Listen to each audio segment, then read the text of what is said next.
Hello, welcome to the Clark blog, and I have my girl, Jeffrey. Hey Jeffrey, how are you? Good, how are you, Clark? I am devastated. My girl Donna Summers passed away. Oh. You know, she was my disco queen, the one that started it all for me.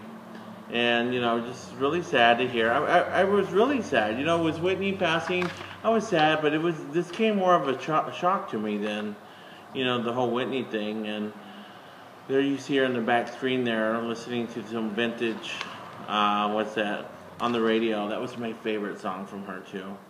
Very sad. Yeah, so I did a little thing on our blog, 10 reasons why we salute Donna Summers. So I'm going to name one, and then you name one if you can remember. You're so young, you probably won't remember any of this stuff. Number 10, she left home for New York City at the age of 18 to find her way on Broadway, which is pretty amazing. Did you know which Broadway show she was on? Just guess. Has to do with something we do. Hairspray? Hair. Oh, hair. Yeah, so see, there you go. Ding, ding, ding, ding, I ding. remember her being Aunt Una on Family Matters. Oh, really? Mm-hmm. She was on Family Matters for a while. That was pretty funny. She was on a lot of shows, Yeah, actually. she did a lot. You know, even though she was kind of like in the background, just kind of hidden that time, she really wasn't. Okay, number 9. She started out singing background for which group? What 1970 groups? Cool in the Gang.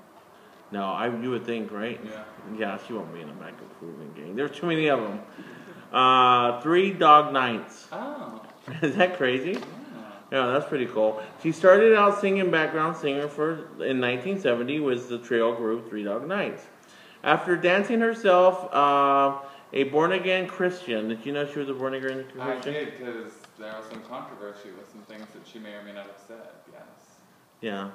Well, I remember seeing her at a concert in Reno, actually. It was the last concert that we saw her in. She was so funny, and she would talk about certain things, and her mom, when she did, she worked hard for her money, or some of the lyrics to the song, because her mom was very religious, and it was just really funny. She's like, "That's great, but you're not going to sing that song," you know. So it was just funny. So it was hard for her to kind of come out of her shell with her own mom. Let's see, what's the next thing? 1975 through 2008, she had the song "Love to Love You, Baby." Remember that song?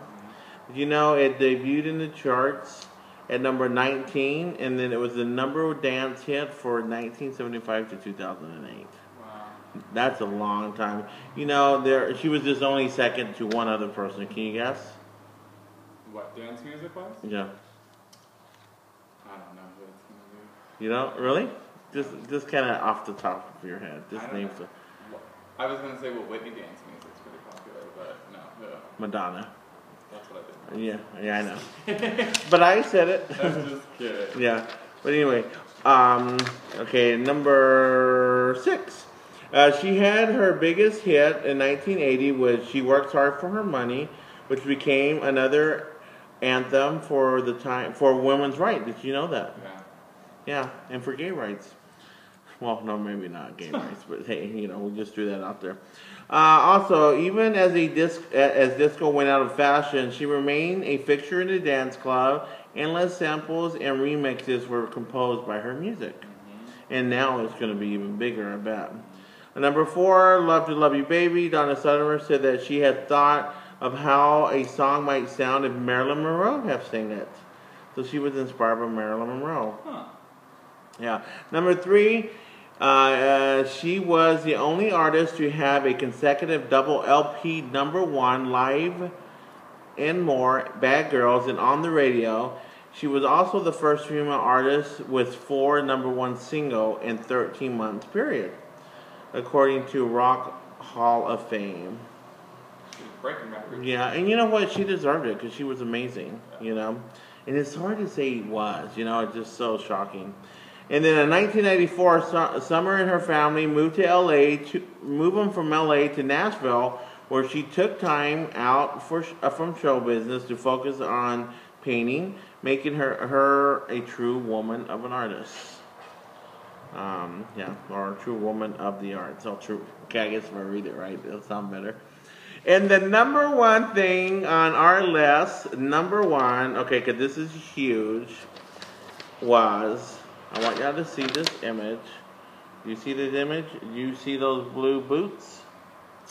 Number one, the image of Donna Summers in 1982 made me love those blue shoes and realize that I was gay. So thank you, Donna Summers. Before Madonna, it was you in those damn blue shoes. Now, can I get them? Can someone send those to me? But anyway, so I was inspired by your boots, and that's when I knew there was a little something different about me. There was a little sugar in my step, or something. So, you got any thoughts, any feelings about Donna Summers? I'm very sad with her passing. I actually saw yesterday they put one of her albums and RuPaul's albums next to each other. That Ru had clearly been influenced by Donna's cover, but Yeah. no, she was wonderful. She was great. My mom loved her. My mom's seen Donna Summers live a bazillion times, so she was very devastated by it. It's sad. Yeah, John was like in the car listening to it and said, I was sincerely sad about it. You know, I was really sad. I think a lot of people felt that way because it was such a shock, and you know, it definitely took over the whole week when it happened. People were just like, wow, that wasn't coming. We didn't know that was coming, but she had cancer, and it's sad. Cancer is really taking people by storm. And hello, you got a little dust. Taking me by storm. Yeah, allergies are really bad right now. But we have time for a couple of other things. So, what are the hottest trends this week? Well, you know, it's not going out. It's not going away, and we thought it would. So, slap us in the face. The different splashes of ombre still around. As you can see, we're going to change. Here's Jeffrey's faded out. Yeah. Teal color splash, and he's going back to natural. I'm shocked. Wow. So that's going to be his new look. He's going to go That's have extreme for me, though. It's like, really extreme. Yellow is simple. Brown is like, whoa. I know. People are going to be shocked. Let's see what else happened this week. Well, if you've been following me, I don't know if you know, but if you don't, you do now. I started the new B Clark B Fit site, and it was like people were like saying, "He's getting his own show and all this other stuff." Who knows? But the biggest thing I've been struggling with for a long time has been my weight, and now I've been doing really well. I'm not going to share how much weight I've lost, but it's been a lot. I'm excited, and you know what? Follow me on bclarkbfit.com. The website is up. It'll take you to all the blogs and Facebook stuff that we have going on. I really need your support to be inspired, and I'm excited about that. And so is Jeffrey. He's going to keep, I want to be that skinny. It's like, yeah, right. But anyway, with that said, I'm Clark. I'm Jeffrey. And today we're Clark and Jeffrey saying goodbye. Have a great week. Until next time.